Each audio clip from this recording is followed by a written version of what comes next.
உலகமெங்கும் வாழ்ந்து கொண்டிருக்கின்ற சகோதர சகோதரிகளுக்கு அன்பார்ந்த வணக்கங்கள் மற்றும் வாழ்த்துக்கள்.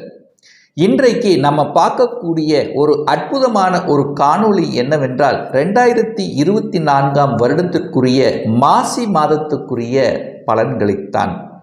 முதலில் மாசி மாதத்தினுடைய கிரக அமைப்புகளை பார்க்கும் பொழுது இந்த காலச்சக்கரத்தினுடைய முதல் வீடான மேசமனையில குரு பகவானும், புதனுடைய வீடாகிய கன்னியில கேது பகவானும், மகர மனையில 3 கிரகங்கள் இணைவு, அதாவது செவ்வாய் பகவான், சுக்கிரன், புதன் பகவான், கும்பமனையில் சூரியனும் சனி பகவானும் இணைவு பெற்றும், மீனமனையில் ராகு பகவானும் இந்த மாசி மாதத்தினுடைய முதல் நாளிலே சந்திரன், மனோகாரகனான் சந்திரன் மீனமனையில் அமர்ந்திருக்க போகிறாங்க. இந்த மாதத்தில் 2 கிரகங்களினுடைய பெயர்ச்சி நடைபெற இருக்கிறது. அதன்படி பார்க்கும் பொழுது இந்த மாசி மாதம் 8ஆம் தேதி, அதாவது பிப்ரவரி மாதம் 20ஆம் தேதி அன்று புதன் பகவான் மகர மனையில் இருந்து கும்ப மனைக்கு பெயர்ச்சியாகிறார். அதே போல அதே இந்த மாதத்தில், அதாவது மாசி 24ஆம் தேதி அன்று, அதாவது மார்ச் மாதம் 7ஆம் தேதி அன்று புதன் பகவான் கும்ப மனையிலிருந்து மீன மனைக்கு பெயர்ச்சியாகிறார். சரி, அதே போல சுக்கிரனுடைய பெயர்ச்சியும் இந்த மாதம் நடைபெற இருக்கிறது. அப்போ பார்க்கும் பொழுது இந்த மாசி மாதம் 24ஆம் தேதி, அதாவது மார்ச் மாதம் 7ஆம் தேதி என்று சுக்கிர பகவான் கும்பமனைக்கு பெயர்ச்சியாகிறார். ஸோ இந்த கிரக அமைப்புகளை வைத்துக்கொண்டு என்ன மாதிரியான பலன்கள், சாதகம் என்ன, பாதகம் என்ன, எதை செய்யலாம், எதை செய்யக்கூடாது, இந்த மாதத்தில் எந்த வழிபாடு நமக்கு உகந்தது என்பதை பற்றித்தான் டீட்டெயிலாக பார்க்க இருக்கிறோம். அதற்கு முன்னால் நம்முடைய சேனலை ஃபர்ஸ்ட் டைம் நீங்கள் பார்ப்பவர்கள் என்றால் மறக்காம சப்ஸ்கிரைப் பண்ணிக்கிங்க. சிம்ம ராசி அன்பர்களே, இந்த 2024 வருடம் மாசி மாதம் எப்படி இருக்கும் என்று பார்க்கும் பொழுது, அதாவது தொழில், வேலை, வியாபாரம் எப்படி இருக்கும், தனம், குடும்பம் எப்படி இருக்க போகிறது, தான் அசையும் அசையா சொத்துக்களை இந்த மாதம் வாங்கக்கூடிய யோகம் இருக்கா, குழந்தைகளினுடைய நலன் எப்படி இருக்கக்கூடிய அமைப்பு, திருமணம் சார்ந்த சுப காரியங்கள் நடக்குமா, வெளிநாட்டு யோகம் இருக்கா, இப்படி செக்மெண்ட் வைஸாக நம்ம டீட்டெயிலாக பார்க்கலாம். முதலில் வேலை சார்ந்த விஷயங்கள், தொழில் சார்ந்த விஷயங்கள் எப்படி இருக்குன்னு பார்க்கும் பொழுது 10ஆம் அதிபதியாக இருக்கக்கூடிய சுக்கிர பகவான் 6ஆம் இடத்துல போய் அமர்ந்திருக்கார். அதாவது 10ஆம் இடத்திலிருந்து தனக்கு 9ஆம் இடத்தில் இருப்பது சிறப்பை ஏற்படுத்தி கொடுக்கக்கூடிய ஒரு அமைப்பு தான். கூட யார் இருக்கார் அப்படின்னா செவ்வாய் இருக்கார். அப்போ இந்த சிம்ம ராசி அல்லது சிம்ம லக்ன அன்பர்களுக்கு யோகத்தை தரக்கூடிய, அதாவது ராஜ யோகத்தை தரக்கூடிய ஒரு கிரகம் அப்படின்னா அது செவ்வாய் பகவான். அந்த செவ்வாய் பகவான் எங்கே அமர்ந்திருக்காருன்னா 6ஆம் இடத்தில் 10ஆம் அதிபதியோட இணைவு பெற்று உச்ச பலத்துடன் அமர்ந்திருக்கு. அப்போ 9, 10ஆம் அதிபதிகள் இணைவு பெற்று தர்ம கர்மாதிபதி யோகத்துடன் இருக்கக்கூடிய ஒரு அற்புதமான ஒரு மாதம் அப்படின்னு சொல்லணும். அப்போ பாக்யாதிபதியாக இருக்கக்கூடிய செவ்வாய் உச்ச பலத்தோடு இருக்கக்கூடிய இந்த காலகட்டம், அதாவது 1.5 வருடங்களுக்கு பிறகு அமைய உள்ள இந்த அற்புதமான இந்த மாதத்தில் இந்த சிம்மராசி அன்பர்களுக்கு வேலை சார்ந்த விஷயத்தில் நல்ல உன்னதமான, அதாவது ஒரு உயர்வை தரக்கூடிய யோகத்தில் தான் இந்த மாதம் இருக்கு. அப்போ இதுவரைக்கும் ஒரு நல்ல வேலை அமையலை என்று இருக்கக்கூடிய சிம்மராசி அன்பர்களுக்கு ஒரு நல்ல வேலை அமையும். உங்க படித்த படிப்புக்கு உண்டான, உங்க வயதுக்கு ஏற்ற ஒரு வேலை அமையக்கூடிய தன்மை. அப்போ ஒரு வேலையில் இருக்கிறீங்க அப்படின்னா அந்த வேலையில் இதுவரைக்கும் நீங்கள் உழைத்த உழைப்புக்கேற்ற ஊதியம் கிடைக்கும் அப்படிங்கிற அமைப்பு, அதாவது உயரதிகாரிகள் உங்களை புரிந்து கொள்ளக்கூடிய அமைப்பு, உங்களுக்கு உண்டான ஒரு ரெகனைசேஷன் கொடுக்கக்கூடிய அமைப்பு, உங்களுக்கு ஒரு அடிஷ்னல் ரெஸ்பான்சிபிலிட்டி உங்களுக்கு தரக்கூடிய தன்மை. அப்போது அத்தனை நல்ல விஷயங்கள் இந்த மாதம் உங்களுக்கு சிறப்பை ஏற்படுத்தும். சக ஊழியர்களினுடைய ஒத்துழைப்பு என்பது நன்றாக இருக்கக்கூடிய அமைப்பை உங்களுக்கு உருவாக்கும். அப்போ வேலையில் நல்ல மாற்றங்கள் கிடைக்க காத்து கொண்டிருக்கிறது அப்படின்னு எடுத்துக்கலாம். நீங்கள் என்ன நினைக்கிறீர்களோ உங்களுடைய எண்ணங்கள் பூர்த்தியாகக்கூடிய வகையில் இருக்கு. ஏன்னா உங்க ராசிநாதனான சூரியன் 7ஆம் இடத்தில் அமர்ந்து கொண்டு உங்க ராசியை பார்க்கிறார் அல்லவா. அப்போ உங்களுடைய எண்ணங்கள், செயல்கள், திறன்கள், அதாவது செயல்திறன் எல்லாமே நீங்கள் நினைத்தது நடக்கக்கூடிய விதத்தில் தான் இந்த மாதம் இருக்கிறது. ஏன்னா சூரியன் பார்க்கிறார் அல்லவா, அப்போ உயர்வை தரக்கூடிய அமைப்பு, நீங்கள் யார் என்று வெளி உலகத்துக்கு அடையாளப்படுத்தக்கூடிய தன்மையை கொடுக்கும் இந்த மாதம். அப்போ வேலை நன்றாக இருக்க போகிறது. தொழிலில் இருந்திருந்தீங்கன்னா கூட புதிய தொழிலை ஆரம்பிக்கக்கூடிய தன்மை, இதுவரைக்கும் ஒரு நல்ல தொழிலாளர்கள் உங்களுக்கு கிடைக்கலன்னா கூட இப்போ ஒரு நல்ல தொழிலாளர்கள் உங்களுக்கு கிடைப்பார்கள். அவர்கள் மூலமாக லாபத்தை அனுபவிக்கக்கூடிய தன்மை. ஏன் இதை ஸ்ட்ராங்காக சொல்கிறேன் அப்படின்னா, 9, 10, 11ஆம் அதிபதிகள் இணைவு பெற்று இருக்கக்கூடிய ஒரு அற்புதமான ஒரு மாதம். செவ்வாய், சுக்கிரன், புதன் 3 பேரும் இணைவு பெற்று இருக்கக்கூடிய இந்த மாதத்தில் உங்களுடைய செயல்பாடுகள் எல்லாமே லாபத்தை நோக்கியும் தொழிலை விரிவுபடுத்தக்கூடிய தன்மையும், அதன் மூலம் ஒரு பாக்கியத்தையும் ஒரு பெயரையும் புகழையும் கௌரவத்தை அடையக்கூடிய விதத்தில்தான் இந்த மாதம் உங்களுக்கு சிறப்பாக இருக்கிறது அப்படின்னு சொல்லணும். அப்போ தொழில், தொழில் சார்ந்த விஷயங்கள், வியாபாரம் சார்ந்த விஷயங்கள், வேலை சார்ந்த விஷயங்கள் நீங்கள் நினைத்தவாறு நடக்கக்கூடிய அற்புதமான ஒரு மாதம். தனம் சார்ந்த விஷயங்கள் உங்களுக்கு திருப்திகரமாக இருக்குமா அப்படின்னு பார்க்கும் பொழுது, அந்த தன காரகன் என்று சொல்லக்கூடிய குரு பகவான் உங்களுடைய ராசியை பார்க்கிறார். அப்போ பெரிய மனிதர்களினுடைய ஆதரவு என்பது நிச்சயமாக உங்களுக்கு உண்டு. அதே சமயத்தில் அந்த குரு பகவான் 5ஆம் இடத்தை பார்க்கிறார். 5ஆம் இடம் என்பது பூர்வ புண்ணிய ஸ்தானத்தை பார்ப்பதும் உங்களுக்கு கடவுளினுடைய அனுகிரகம் என்பது உண்டு. பெரியோர்களினுடைய ஆசீர்வாதம் உண்டு. இதுவரைக்கும் நீங்கள் எந்தெந்த தெய்வத்தை வழிபட்டு எந்த காரியத்துக்காக நீங்கள் செய்தீர்களோ அந்த காரியங்கள் செம்மைப்படக்கூடிய, அந்த காரியங்கள் நிறைவேற்றக்கூடிய ஒரு நல்ல மாதம், ஒரு நல்ல செய்திகள் கொடுக்கக்கூடிய, ஒரு குட் நியூஸ் கிடைக்கக்கூடிய ஒரு நல்ல மாதமாக அமைகிறது இந்த சிம்மராசி அன்பர்களுக்கு. 2ஆம் இடத்தில் கேது உட்கார்ந்துருக்காரே, இந்த கேதுனாலே நமக்கு பிரச்சனையை ஏற்படுத்தி விட்டுருமா அப்படின்னு ஒரு ஐயப்பாடு இயலும். ஆனால் அப்படி கிடையாது. கன்னி மனையில் இருக்கின்ற கேது உங்களுக்கு அளவுக்கு அந்த ஒரு ஞானத்தை தரும். அப்போ காசு பணம் டீல் பண்ண விஷயத்திலையும் உங்களுக்கு ஒரு நல்ல ஞானோதயத்தை தரும். இதை செய்தால் நமக்கு நன்று, இதை செய்தால் நமக்கு தீமை என்கின்ற அந்த உள்ளுணர்வு சக்தி என்பது இந்த மாதம் உங்களுக்கு அதிகமாக இருக்கும்.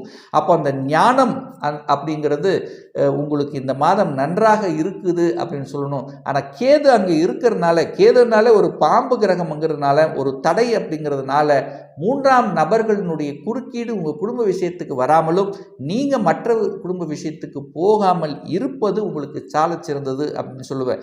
3ஆம் இடத்தை குரு பார்க்குறார்லவா, அப்போ நல்ல தைரிய வீரியங்கள் பெருகும். சகோதரிகளின் மூலமாக, அதாவது அந்த சகோதரர் அப்படிங்கிறது 3ஆம் இளைய சகோதரர்கள் மூலமாக நல்ல அனுகூலங்கள் கிடைக்கக்கூடிய அமைப்பு.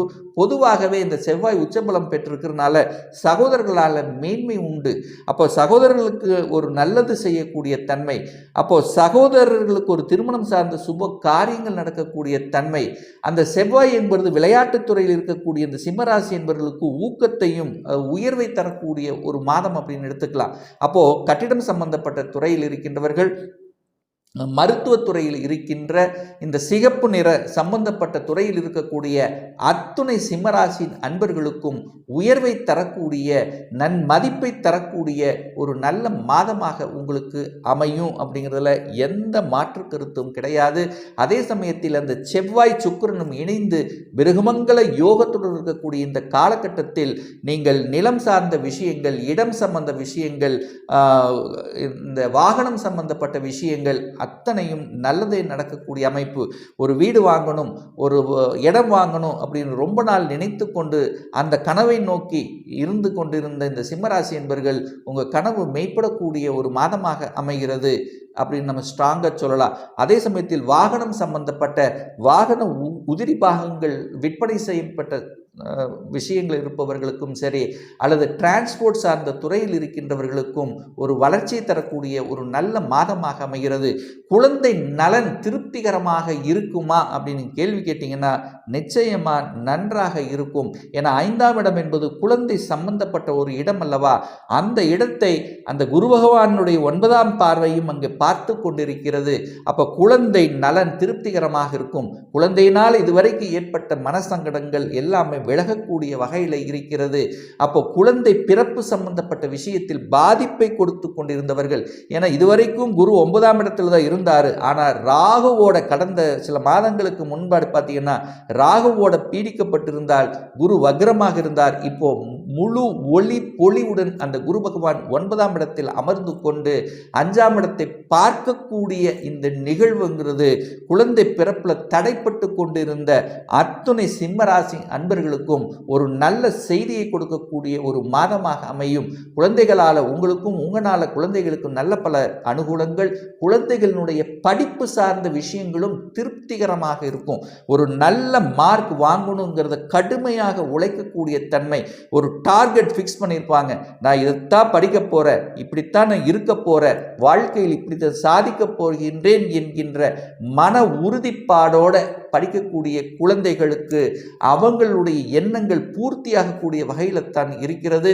6ஆம் இடத்துல கிரகங்கள் இருந்தாலும், எதிர்ப்பு பகை இருந்தாலும், அந்த எதிர்ப்பு பகையை தவிடுபொடியாக்கக்கூடிய தன்மை, யார் என்று எதிரிகள் இனங்கண்டு கொண்டு அதற்கு தகுந்த மாதிரி செயல் திட்டம் தீட்டு வெற்றியடையக்கூடிய தன்மையும் உங்களுக்கு சிறப்பாக இருக்கு. திருமணம் சார்ந்த சுப காரியங்கள் நடந்திருமன்னா 7க்குரியவன் 7ஆம் இடத்திலேயே வலுப்பெற்றிருக்கார். அப்போ சனி பகவான் ஆட்சி பலத்தோடு இருக்கிறார். அதே சமயம் மூலத்திரிகோண பலத்துடன் வலிமை இருந்து உங்கள் ராசியை பார்க்கிறார். ராசிநாதன் 7ஆம் இடத்தில் இருக்கு. அப்போ திருமணம் சார்ந்த விஷயத்தில் சின்ன சின்ன தடைகளை கொடுத்து கொண்டிருந்த சிம்மராசி என்பவர்களுக்கு அந்த தடை விலகப் போகிறது அப்படின்னு சொல்லலாம். அந்த சூரியனும் சனி இருக்கிறதுனால கொஞ்சம் அந்த ஈகோ சென்ஸ், அதாவது கணவன் மனைவிக்குள்ளே சின்ன சின்ன ஈகோ பிரச்சனைகள் வருவதற்கான வாய்ப்புகள், அதற்கு நீங்க இடம் கொடுக்க வேண்டாம். குரு பலன் இருக்கு. சுப காரியங்கள் அனைத்தும் செய்வதற்கு இந்த மாதம் உங்களுக்கு உகந்ததாகவே இருக்கிறது. வெளிநாட்டு கிரகம் என்று சொல்லக்கூடிய ராகு 8ல் உட்கார்ந்திருக்கார். அப்போ 8ஆம் இடம், அது குருவினுடைய வீட்டில் இருக்கக்கூடிய ராகு அப்படி ஒரு கெடுபலன்களை செய்ய போவதில்லை.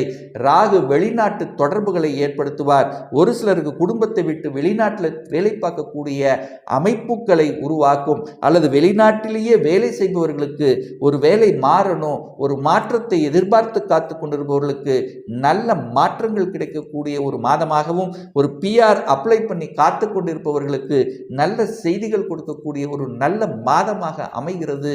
இந்த சிம்மராசி அன்பர்களுக்கு ஒரு நல்ல தெய்வ வழிபாடு இந்த மாதம் அப்படின்னு எடுத்துக்கொண்டால், 8ஆம் இடத்தில் ராகு இருக்கிறதுனாலையும் 2ஆம் இடத்துல குடும்பஸ்தானத்தில் கேது இருக்கிறதுனால விநாயகமூர்த்தி வழிபாடு என்பது ரொம்ப ரொம்ப அவசியம்.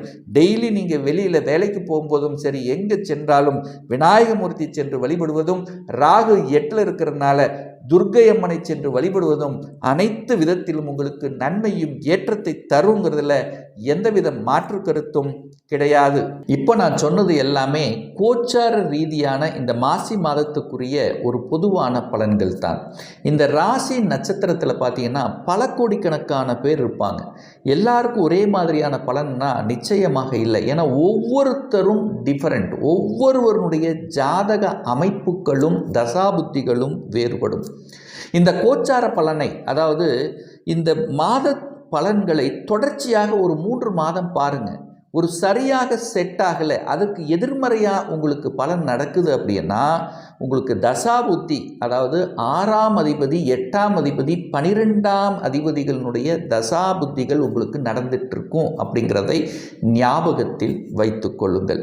ஒரு சுய ஜாதகம் பார்க்கணும், அதாவது ஒரு துல்லியமான பலன் வேணும் அப்படின்னா உங்களுடைய சொந்த ஜாதகம், சுய ஜாதகத்தில் கிரகங்கள் எப்படி இருக்குது, என்ன மாதிரியான ஆதிபத்தியம், எந்த டிகிரியில் இருக்குது, இப்போ என்ன தசா புத்தி அந்தரம் சூட்சம் நடக்கிறது என்பதை பார்த்து நீங்கள் கேட்கக்கூடிய எந்த கேள்வியாக இருந்தாலும், அதாவது இந்த 2024 நான் ஒரு சொந்த தொழில் செய்யணும்னு ஆசைப்படுறேன், அதற்கான விதி கொடுப்பினை நம்முடைய ஜாதகத்தில் இருக்கா, அப்படி இருந்தால் எப்போ நம்ம சொந்த தொழிலை ஆரம்பிக்கலாம், திருமணம் தள்ளி போய்கொண்டே இருக்கு, எப்போ தான் எனக்கு திருமணம் நடக்கும், எப்போ நான் வீடு கட்டுவேன், எப்போ தான் குழந்தை பாக்கியம் எனக்கு கிடைக்கும், நான் ஒரு தொழில் இருக்க அல்லது ஒரு வேலையில் இருக்க எப்போ மாறலாம், எப்போ நமக்கு ப்ரமோஷன் கிடைக்கும், இது போன்ற கேள்விகளுக்கு துல்லியமான பதிலை நம்மால் கூற முடியும்.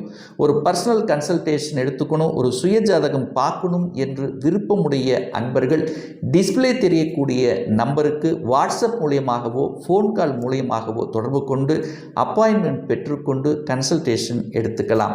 இந்த பதிவு நிச்சயமாக உங்களுக்கு ஏதாவது ஒரு ரூபத்தில் யூஸ்ஃபுல்லாக இருக்கும் அப்படின்னு நினைக்கிறேன். நம்ம சேனலை ஃபஸ்ட்டு டைம் நீங்கள் பார்க்குறீங்கன்னா மறக்காமல் சப்ஸ்கிரைப் பண்ணிக்கிங்க. பக்கத்தில் இருக்கின்ற பெல் பட்டன் மற்றும் ஆல் நோட்டிஃபிகேஷனை கிளிக் பண்ணும்போது நான் போடக்கூடிய அடுத்தடுத்த பதிவுகள் உங்களுடைய நோட்டிஃபிகேஷனில் வந்து சேரும். மீண்டும் ஒரு நல்ல பதிவில் உங்களை சந்திக்கும் வரை உங்களிடமிருந்து விடைபெறுவது உங்கள் அஸ்ட்ராலஜர் டாக்டர் சதீஷ்.